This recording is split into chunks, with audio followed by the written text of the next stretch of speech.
آج تھوڑا سا گرم پانی رکھیے گا کیونکہ لگتا ہے کہ جائے گی آواز نہیں ہے تو منگا لو تھوڑا سا تو چائے کی ہوٹلیں تو کھلی ہوں گی. تو سنیے جب غزوہ احزاب کے نکلنے کا حکم دیا مسلمانوں کو صحابہ کو تو اس میں بڑی عجیب چیز بتا رہا ہوں آج. تو اس میں جو کچھ منافق تھے منافق کو میں اتنا بتا دوں منافق کسے کہتے ہیں جو نہ ادھر ہوتا ہے نہ ادھر ہوتا ہے نہ اسلام کے اندر نہ کفر کے اندر اس کو پتہ ہی نہیں چلتا کہ صحیح کیا ہے. وہ ہمارے منہ پہ ہماری جیسی اور آپ کے منہ پہ آپ کی جیسی یہ ہوتا ہے منافق. منافق کو سمجھانے کے لیے صحیح مثال دوں. ایک تو ہوتی ہے نیند گہری نیند ہم سو رہے ہیں گہری نیند سونے والا آدمی دنیا کی لذتوں سے محروم ہے لیکن نیند کی لذت اس کو مل رہی ہے سکون اس کو مل رہا ہے. اور ایک ہوتا ہے جاگنا جاگنے والا دنیا کی لذتوں سے فائدہ اٹھا رہا ہے یہ بھی کھا رہا ہے وہ بھی کھا رہا ہے یہ بھی کھیل رہا وہ بھی دنیا کی لذتوں سے فائدہ اٹھا رہا ہے لیکن نیند کا مزہ نہیں لے پا رہا ہے نیند کا سکون حاصل نہیں کر پا رہا ہے. یہ دو چیزیں سمجھ لی آپ نے. گہری نیند میں جو آدمی سو رہا ہے وہ دنیا کی چیزوں کے مزے نہیں لے رہا لیکن نیند کا سکون اس کو مل رہا ہے. جاگنے والا آدمی دنیاوی چیزوں سے لطف اندوز ہو رہا ہے انجوائے لے رہا ہے لیکن نیند کے مزے نہیں لے پا رہا ہے. بیچ میں ایک نیند کیسی ہوتی ہے بیٹھے بیٹھے مولانا جرجیس تقریر کر رہے ہیں ہم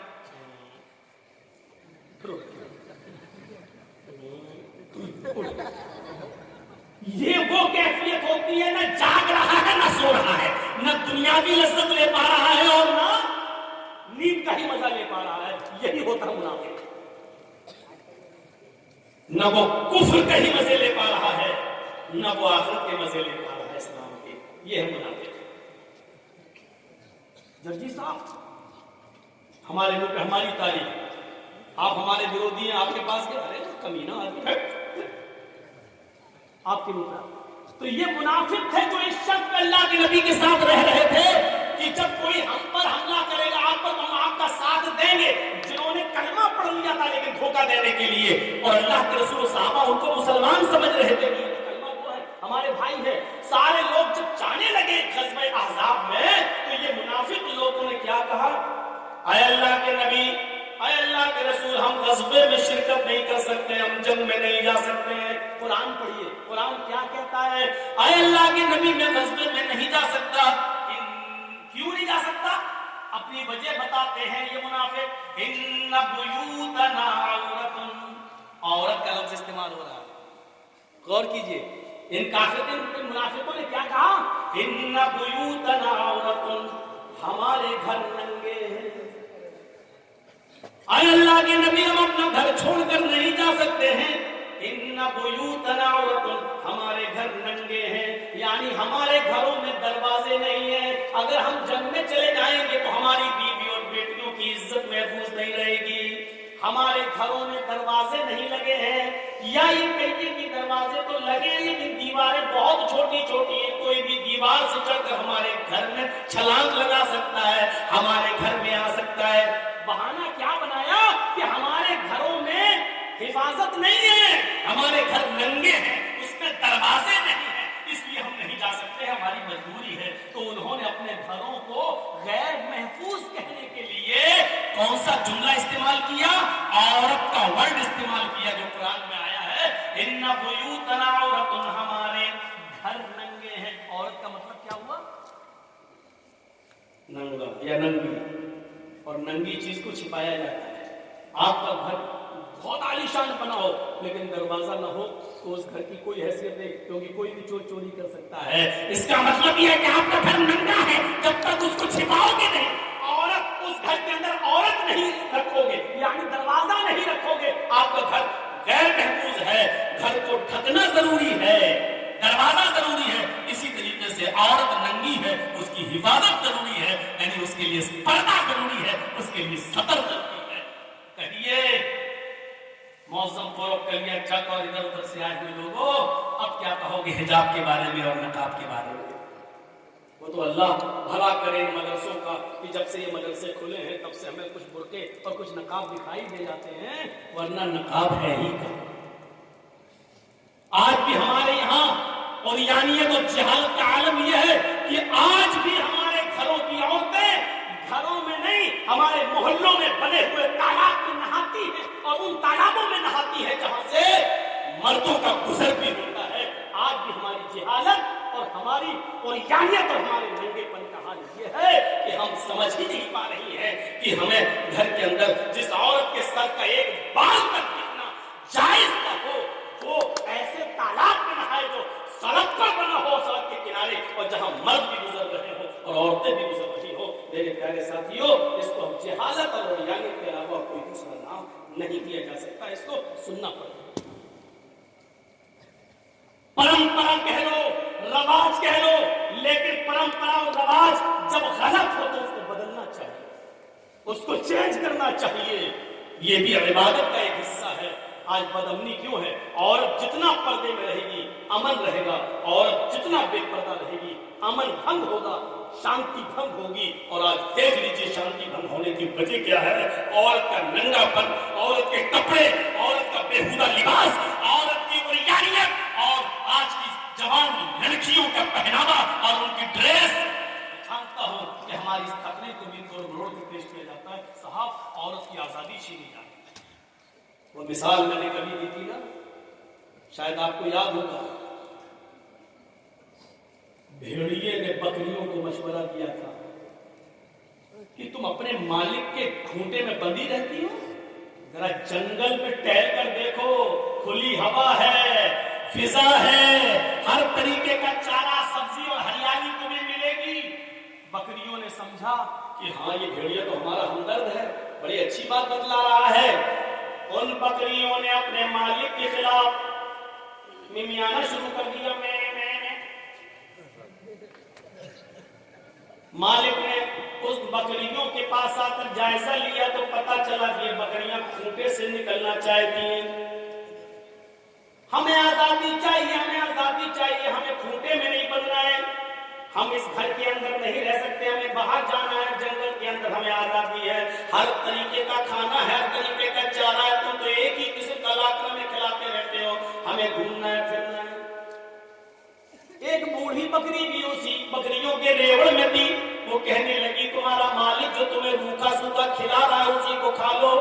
آئے میری بیٹی ہو، آئے میری بچی ہو، جنگل کے اندر تمہیں آزادی نہیں ملے گی، یہ خوبصورت آزادی تمہیں دور سے بڑی خوبصورت دکھائی دے گی لیکن اندر سے بڑی کھناؤنی ہے، تم کتا جاؤ گی، تم کوفت ہو جاؤ گی، تم پریشان ہو جاؤ گی۔ ان تمام بکریوں نے اس بوڑھی بکری سے کہا ماں تم اپنا منہ بند کرو، چپ رہو، تم تو بڈھی ہو چکی ہو، تم تو اپنی زندگی جی چکی ہو، 1-2 مہینے کی اور مہمان ہو، ہم سے ہماری زندگی کا حق کیوں چھین رہی ہو؟ ہمیں بازار، ہمیں گاؤں میں، ہمیں جنگلوں میں گھومنے دو۔ وہ کھونٹا توڑنے لگی، رسیاں توڑنے لگی، جب کام نہیں چلا تو بھوک ہڑتال کر دیتی ہیں بکریاں۔ مالک جو کھلائے گا کھائیں گے ہی نہیں۔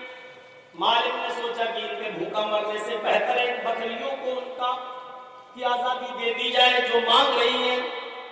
مالک کو رحم آ گیا اور مالک نے ان بکریوں کی رسی کو ڈھیلا کر کے چھوڑ دیا۔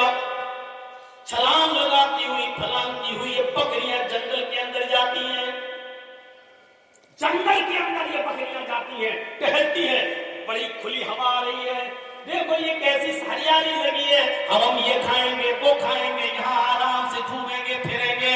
بوڑھی بکری اپنے مالک کو چھوڑ کر نہیں جاتی ہے، 1 مہینے کی ہی زندگی صحیح لیکن خیر و عافیت کے ساتھ تو رہے گی۔ جیسے بکریاں اپنے مالک کی آزادی اس کے کھوٹے سے بندھن چھڑاتی ہیں اور جنگل میں جاتی ہیں، جو بھیڑیے آزادی بکریوں کی بات کر رہے تھے، جنگل کی کھلی فضاؤں میں گھومنے کی بات کر رہے تھے، وہیں پہاڑی کے دامن میں وہی بھیڑیے چھپے ہوئے تھے۔